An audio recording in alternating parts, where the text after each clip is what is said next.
To release the school children that were kidnapped in Kaduna last week, the bandits are asking the federal government of Nigeria to pay them 40 trillion naira. So guys, this is Gumi and Professor Yusuf when they once negotiated and also paid ransom to the bandits. So guys, what am I saying?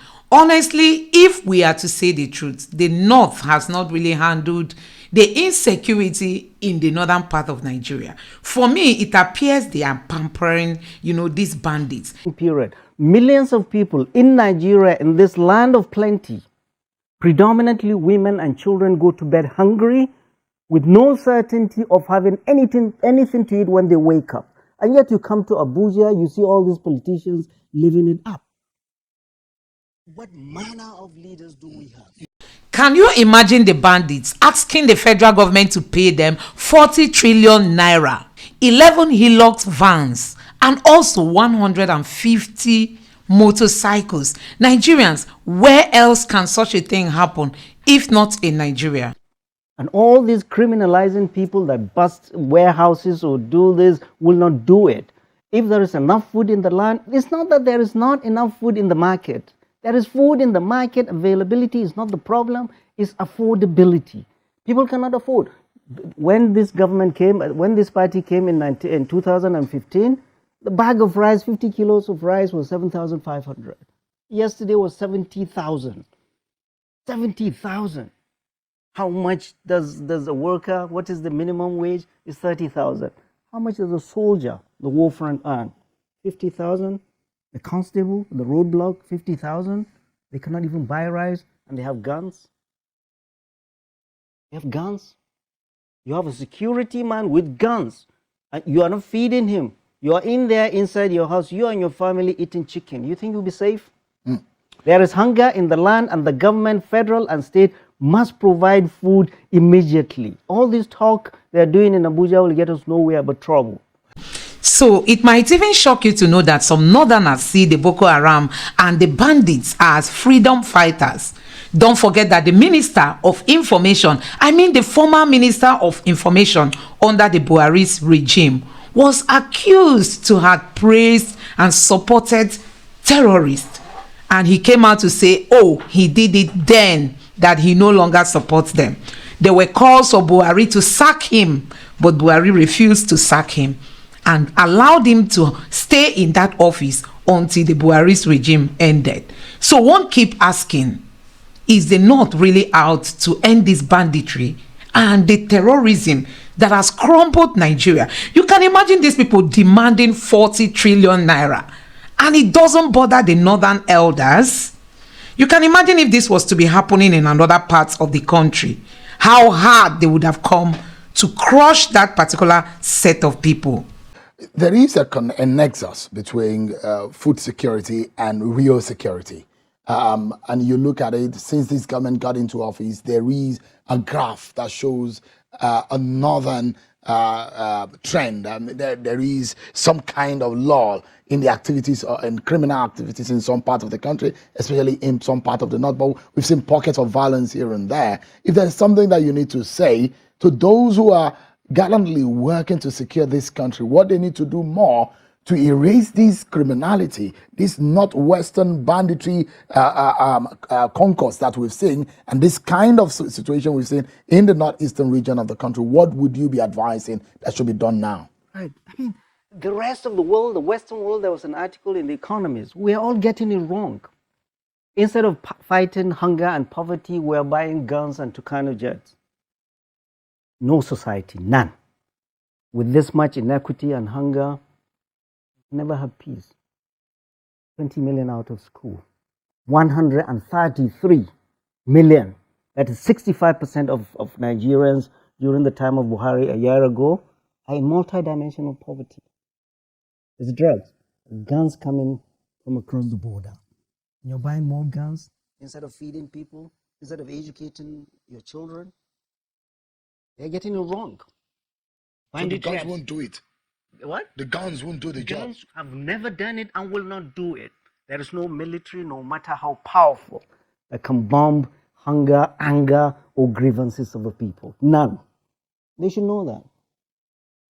social problems are the drivers of insecurity. You go to school, you're not hungry, why do you need to pick up guns? So, government have gotten wrong, the military knows that, the military know that. All this they are doing all across the country is essentially internal policing. You're fighting our own people. You cannot fight hunger with a gun. You cannot fight grievances with a gun or a bomb. The federal government must do the right thing, cut the cost of governance, and improve social investment in our people. They said the Orasa report is report. When the president is spending 7 billion on his vehicle, 1.5 billion on his wives, 5 billion on a yacht, 197 billion for National Assembly. We're here just fiddling on the edges. No. If there is need to be a drastic decision in that direction, what would you be? Drastic. Cut the cost of governance from the presidency to the National Assembly to the governors to the MDAs. I was a chief executive. I know how many land cruisers were there. You don't need that. But that's minuscule to what is happening. But this president is truly not interested in cutting costs. He's only interested in making the governors happy. He's interested in making the members of the National Assembly happy. He's interested in making the military happy at the expense of our people. I do not see any of his policies that are people friendly. People are hungry. People are stopping taking their medications in the hospital. People are dying. And we're here talking about the Orasanya report. For goodness sake, Mr. President, don't listen to whatever those your advisors that know nothing about our people. There's hunger in the land. So guys, if you can remember vividly, under the Buhari's administration, the UAE compiled names of Nigerians who are sponsoring terrorism and gave those names to Nigerian government to prosecute these people. But I tell you, until now, Malami, the then Attorney General, kept telling Nigerians that they are looking into it, they are looking into it, they are looking into it. And until they left office, they never looked into those names. Neither did they prosecute anybody. And these northern elders were quiet. They didn't talk. And now they are complaining about hunger. Yes, the hunger is everywhere. But I tell you, you need to see what is happening in the north. People cannot go to their farms because of terrorism. So what are we even saying? Who are we to blame in all this? We look at issues of insecurity. More concerns are trailing the recent abduction of school children and others in Kaduna, Sokoto, and Borno states by bandits. Stating its position in an interview with Channels Television, the Arewa Youth Consultative Forum says the federal government and security agencies have not shown enough commitment to rescuing the kidnapped victims. National president of the forum, Yerima Shetima, says the lingering insecurity in the north has drastically disrupted farming activities, education, and other socio-economic activities in the region. Yes, let the blame game continue, and it will take us nowhere until we wake up to our responsibilities. I believe that the northerners, especially the northern elders, they've got a lot to do in terms of ending terrorism in the north. I mean, for any right-thinking Nigeria, we are at a stage, a country that is endowed, the human and capital, a country that's very rich. Literally, we are now turned into beggars. What do you mean by beggars? Beggars. I mean, look, our governors are giving you palliatives, rice, a cup of rice, like they give in Sudan or Afghanistan or northern Gaza.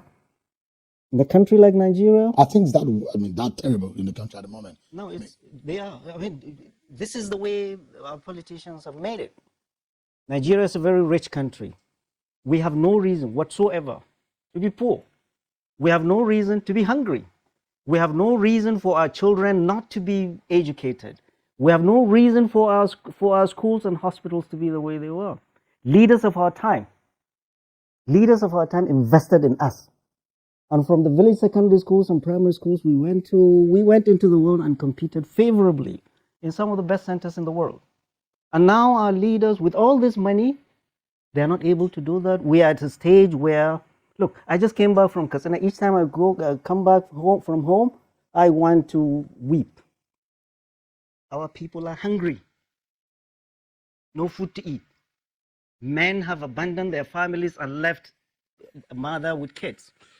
Prof, do you imagine, can you summarize for us and tell us briefly how we got here? Because we didn't get here yesterday or a year ago or 9 months ago. We got here somehow. And what the Nigeria you are describing looks to me a Nigeria in a bleak environment in terms of basic amenities. Yeah, leaders of our time, like I said, I mean, they were better custodians of that which they were interested with. The primary problems of all we're going through are two things: corruption and bad governance. End of story. Say no more. Say no more. Corruption and bad governance. And we've seen that. We are literally sitting down watching for the past 25 years how this country has been decaying. All this insecurity you see, all this hunger you see in the land, live it at corruption and bad governance. See where we are today. Our president, on the day he was inaugurated, without even having his team ready, without consulting anybody, without looking at the balance sheet of the country, without knowing what the problems are, just switched off and took off subsidy without having a plan to mitigate all these problems. And this is why we're seeing that. Those who said it was a perfect decision for the time. But maybe from what you're saying that he didn't look at the books, Look, what should he have done differently? Look, I'm a doctor. You don't write a prescription to a patient without listening to the patient and examining the patient. And I've said it in several fora. All these things you see, what it indicated was that the president, you didn't have your team, you didn't have your ministers. Then who was advising you to do this? Do you think it was a knee-jerk approach? Knee-jerk, impulsive. And the president was clearly being advised by shadowy people I call armchair theoretical economists that know nothing about the realities of the lives of our people. And this is clearly, we all know it is an IMF prescription. You get a prescription virtually and keep taking it, and it's killing your people. You're not going to revise that prescription. This is an IMF prescription. IMF and World Bank, they've been pushing Nigeria, pressurizing Nigeria to do this. And all of a sudden we have a president who say, yeah, give me that prescription, and give it to all our people. We are seeing it. I don't know, the ministers are not seeing it.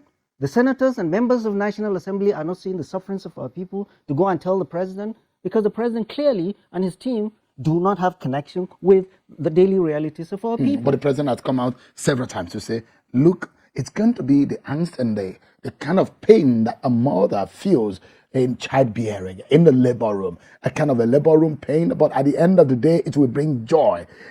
You don't think that the president means well for this country when he says, look, the pain is going to be momentary, but at the end of the day, there is light at the end of the tunnel. No. Labor, has he ever gone through labor? I'm sorry, it's just a joke. Look, we are putting people, Nigerians, 200 Nigerians into difficulty, and yet the president and the members of National Assembly and all the governors are living it up, are partying and distributing dollars. The members of the National Assembly, their budget 2024 is 197 billion. That is more than all the 25 federal universities put together. They were given 75 billion to buy vehicles, 164 million each.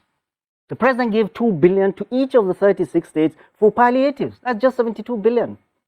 We now need to ask our governors that after this removal of subsidy, the excesses you're seeing, all the governors, all the 36 governors are getting, many are getting up to 50% more than they were getting before.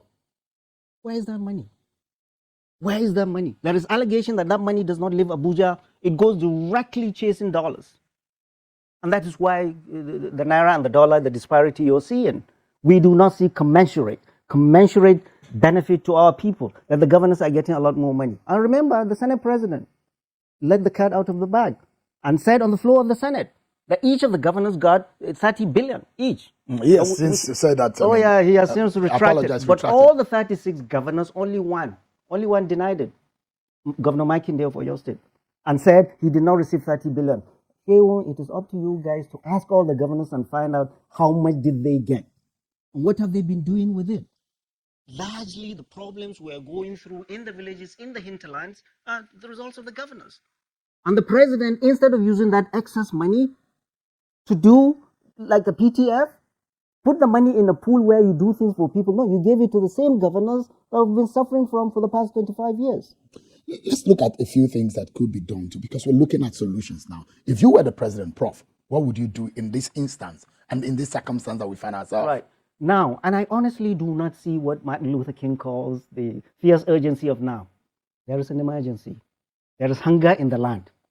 We're talking about restructuring. There is hunger in the land. I said it again and again.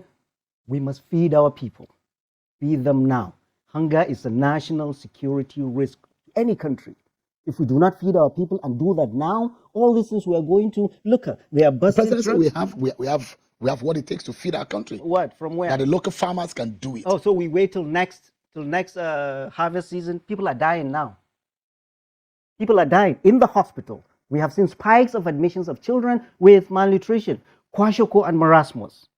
Many families, many patients, I know I have seen, have stopped taking their blood pressure or diabetes medicines because they cannot afford it. That's how much difficulty people are in. So when these Abuja guys keep talking about let's go to next year, fertilizer, they are out of touch with the realities of our people. People are suffering. There is hunger in the land. And I've said everything must stop. The state and the federal government must open the treasury and buy food and flood the market. That's the only way you can bring down the price. The other way is to bring down inflation. Inflation, our managers of the economy have lost control of this inflation. It's 30% now. So guys, the situation is really bad now in Nigeria. And do you know what? We can't just be blaming the government alone. At least the northerners should also take responsibility for what is happening in that part of the country. Can you even imagine that even before Buhari came into office, he once said any attack on Boko Haram is an attack on the north. And all these were allowed to die down. And Buhari finally became the president of Nigeria. And during his tenure, the UAE gave a list of those who are sponsoring terrorism in Nigeria. Until today, those people were not prosecuted. So why the cry from the north? Why? Why the lamentation? Why can't we just stand up to the truth and tell ourselves the truth that we've not done enough as a people? So guys, let me know what you think about all this in the comment section below. Don't forget to subscribe to the channel, turn on the notification bell. Please give this video a like so that YouTube can recommend it to others. Drop your thoughts in the comment section below. Thank you.